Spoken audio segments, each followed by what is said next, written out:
Hey everyone, this is Frank, and today we're going to discuss how to install the Linux operating system. I'll go over the different types of file systems, as well as the standard partitioning scheme that you can use. Now at this point I assume that everyone has a VirtualBox installed, and the Linux distro you want to use downloaded or burned either to a DVD or CD. So let's go ahead and start with creating a virtual system using VirtualBox that we can use to install our operating system on. I'm going to go ahead and start by pressing New, and then Continue. Now, for the name I'm going to use CentOS. So let's type CentOS. Now notice that the OS type operating system and the version were automatically selected for Linux Red Hat.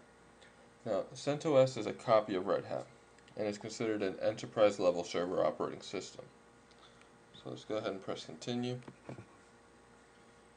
For RAM, I'm going to leave the default set to 512 megabytes. You can change this to whatever size you want. You can also change the settings to your virtual machine after everything's already set up. So let's press Continue, and let's continue to set up our hard disk. Continue. I'm going to choose dynamically expanding storage. I'm going to go ahead and set my hard disk to 50 gigabytes. Now, the reason I chose dynamically expanded storage and not fixed size is because I only want this hard disk to use as much space as it needs. I don't want it to actually take up the entire 50 gigabytes of space on my actual hard drive. So with dynamically expanding storage, it only uses what it needs. So let's press Continue. And done. And at this point we now have our virtual system set up and ready to use. So let's press Done, and you'll see it pops up on the left there, CentOS.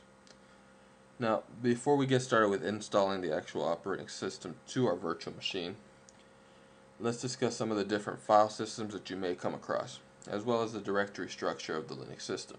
Now, for file systems, we're going to talk a little bit about ext2, ext3 type, ext4, and the riser file systems. For ext2, very popular, it's known as a second extended file system. It stores data in a hierarchical fashion with a maximum file size of 2 terabytes and a maximum volume size of 4 terabytes. Now, there's an issue with ext2 that when there's, let's say, a power failure in your server or computer shut down improperly, in order for the system to boot back up, it needs to go through and check the entire system using this utility called E2 FS check CHK. Now, this could take hours depending on the amount of data that you have on the system. So if you're using it as a file server with gigs of data, it would have to go through all of those files to make sure everything's okay. So now to solve this issue, ext3 was developed, third extended file system. Now it uses many of the same utilities as ext2, and you can upgrade or downgrade between ext2 and 3 easily. Now, the one feature that it offers that ext2 didn't have was journaling. Now, with journaling, it logs each transaction that it's registering every transaction that the computer does. So first it registers as incomplete, and then as it completes those tasks, it marks it as complete. Now, in case of an improper shutdown, when you're booting the system back up, it only needs to check the incomplete transactions. So this saves a lot of time on the boot up. But with this, you do have some cons now. You get decreased system performance, since ext3 now uses more system memory, and then it also slows down your disk input and output operations since it has to write everything to these transaction logs. Another file system that was created later on was ext4, the fourth extended file system. It's also backwards compatible with ext2 and 3, and a maximum file size of 16 terabytes with a maximum volume size of 1 exabyte.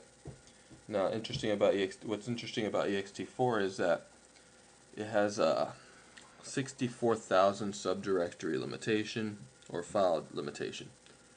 Now, unlike where ext2 and 3 both had a 32,000 file limit. So you can actually store a lot more now per folder. And the next file system we're going to talk about is the riser file system. It also utilizes journaling. It uses a completely different file system type than the ext file systems. It's faster than the ext file systems and also has a maximum file size of 8 terabytes and a maximum volume size of 16 terabytes. So now let's talk a little bit about the directory structure for a Linux system. And so really your partition scheme should be planned out before installing your system. It's recommended that you have multiple partitions just to ensure your system stability. You should really have a partition for each of the following directories: the root directory, the boot directory, the home directory, the op directory, the temp directory, and the user directory, and the var directory, as well as the swap. Now, the root directory, you need at least, it's recommended that you have at least 4 gigabytes of space or larger. This is your topmost directory in the tree, hierarchical tree. Pretty much everything starts from the root. It's also denoted as a /. Then we have the boot directory, which contains your Linux system files, such as your current Linux kernel. This should only be recommended at least 100 to 200 megabytes of space. The next partition that we would make would be for the home directory. This stores all of your user account data and user files. So any downloads that a user account may have, or images, anything that they're storing, would be stored into their home directory. So you want to make sure it's large enough to accommodate, the user's data. The next directory would be the op directory, /opt. This stores all the application files installed. Now this should also be large enough to accommodate the applications that use this directory. The next directory we're going to talk about is the /tmp, temp. Now this stores temporary files, and you want to give it about maybe 1 gigabyte of space or more. Another directory is the /usr, which stores all your system utilities. Now, for this one, you should at least get 5 gigabytes of space or larger, depending on how many packages you want to install to your system. Lastly, the last directory, the var directory /var, this stores all of your system's log files. It should also be about 3 gigabytes of space or larger, since log files can get pretty big pretty quick. The last partition we want to make is the swap partition. Now, this should be at least double the size of your system's memory or more. So for instance, for this virtual setup, I use 512 megabytes of RAM, so I would want to use 1024 megabytes of space for my swap partition. So now that we went over the directory structure and how we should set up our partitions, and some of the file systems, let's go ahead and start installing the operating system. So I'm going to go ahead and press on the CentOS virtual machine that we created, and then press Settings. So now I'm going to go ahead and click on Storage, and I'm going to click on the empty CD-ROM. Now the reason I'm doing this is because I didn't actually burn a CD or DVD. I'm just going to run the install directly from an ISO file that I have on my desktop. So I'm going to go ahead and click on the little disk image here and choose virtual CD DVD disk file. I'm going to go ahead and choose my ISO file and then press open. Now I'm going to press OK, and I'm going to go ahead and press start. Now you'll notice that it boots automatically from the ISO file that I had on my desktop. I'm going to go ahead and press enter to begin the installation.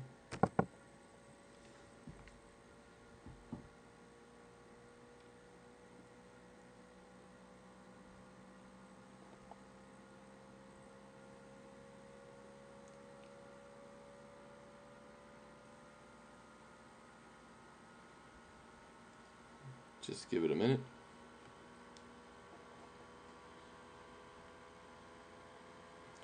Alright, so the first prompt that you'll get is a media test.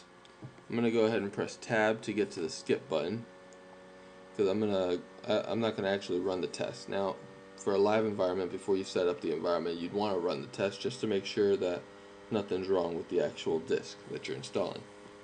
For this example, I'm just going to go ahead and skip that, press enter, give it another minute.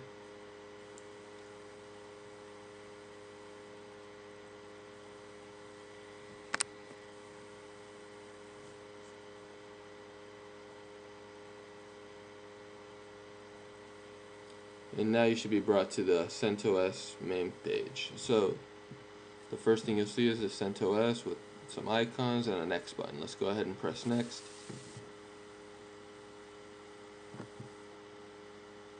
I'm going to choose English as my language and a US English type keyboard. Now you guys can choose whatever your language and keyboard type are, and then press next. Alright, this is going to initialize the drive, erasing all data. We don't have any data, it's just a virtual drive that we created. So let's just go ahead and press yes.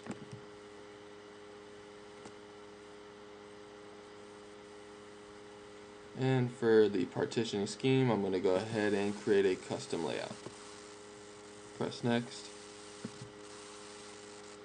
And then you'll see we have the 50 gigabyte virtual drive that we set up earlier. I'm going to click on free and then click new. Now for my example install, I'm just going to create 3 partitions. One for the root directory, one for the boot directory, and one for my swap. Now the reason I'm only setting up 3 is that way I can show you later on how to create more partitions once we're in the actual operating system. By default, you can only have 4 primary partitions on an actual Linux operating system. So I'm going to leave one open. That way we can use it later on after the install is complete. So let's go ahead and create our boot partition first. ext3. I'm going to go ahead and give it 200 megabytes of space, and then press OK.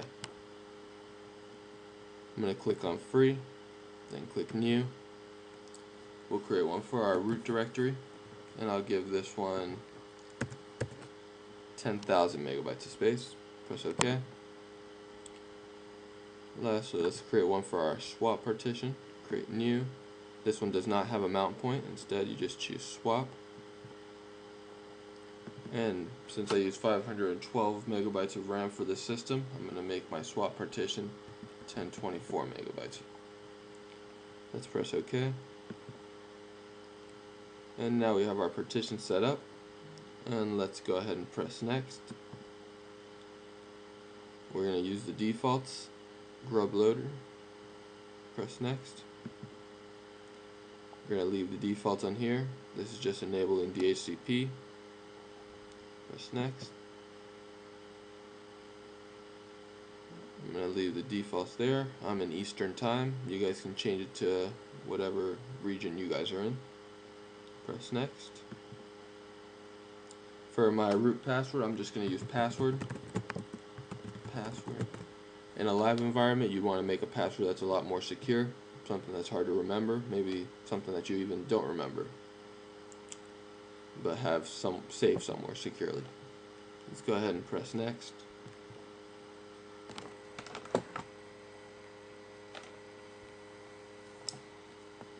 For the packages, I'm just going to leave the default set as GNOME. We'll go ahead and customize it later, add more packages. I'm going to show you how to custom compile packages as well as install them using yum or RPMs. Let's go ahead and press next.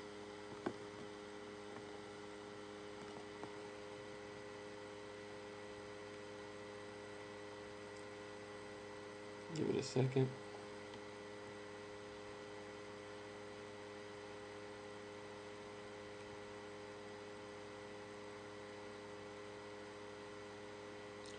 Alright, so now the next step we're going to do is just press next, and this will begin our entire installation of the CentOS operating system. So I'm just going to go ahead and press next. So now this, depending on your system, it may take from 15 to 30 minutes to go through this process. So just take a break, let it run, and then come back.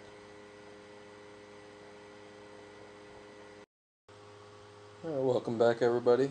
Now your CentOS operating system should be installed and you should have the message saying congratulations, the installation is complete. So let's go ahead and reboot our system.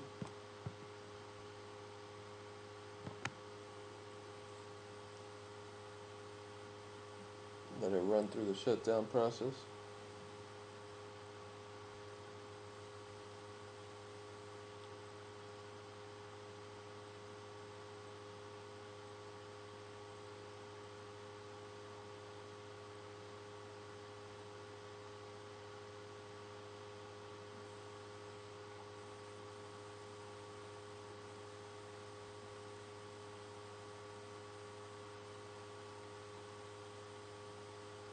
Just give it another minute.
Alright, so after your reboot's finished, you'll be brought to the last part of the installation.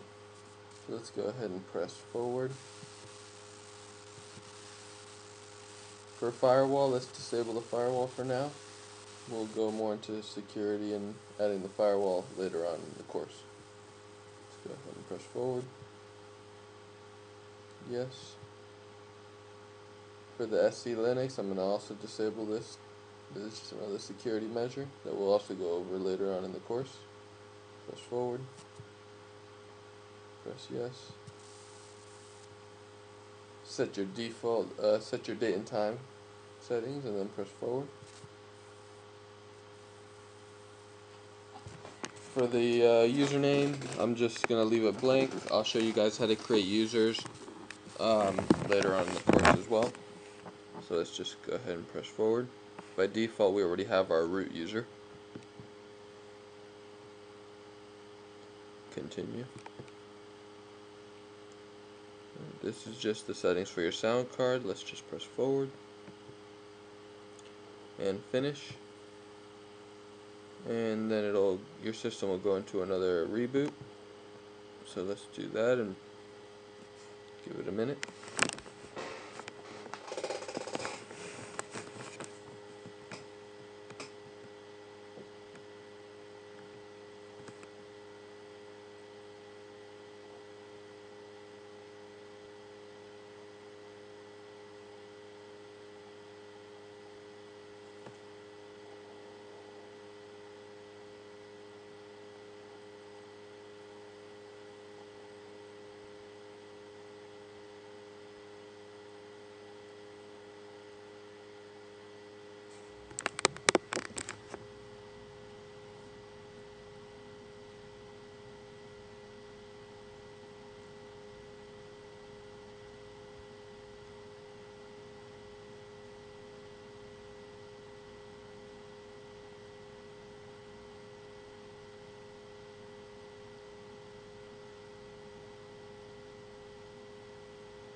Alright, so after the reboot completes, then you'll be brought to the prompt to enter your username, and then after your username, your password.